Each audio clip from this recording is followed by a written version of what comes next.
Lõppev aasta on Eesti välispoliitikale olnud hea aasta. Oleme panustanud rahvusvaheliste suhete stabiilsusesse ja kandnud hoolt Eesti julgeoleku eest. Kasvavaks prioriteediks Välisministeeriumile on äridiplomaatia. See, kuidas tutvustada meie ettevõtetele koostöövõimalusi välisriikides ja aidata neil oma ekspordialaseid eesmärke saavutada. Valdkond, kus välisriikidel on kõige suurem huvi Eestiga koostööd teha, on mõistagi digi- ja innovatsiooniteemad.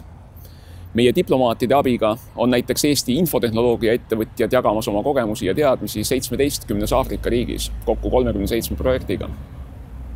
Meie välispoliitiline kurss uueks aastaks on kindel tugevdada Eesti välisteenistust.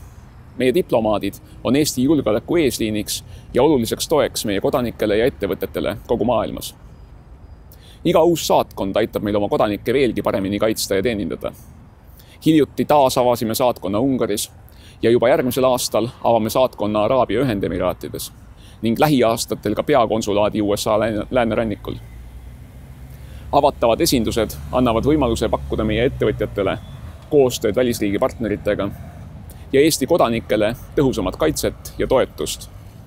See omakorda aitab soodustada ka turismi arengut. Järgmisel aastal panustame senisest rohkem küberjulgeolekusse, milles Eesti on kandmas kogu maailmas juhtrolli.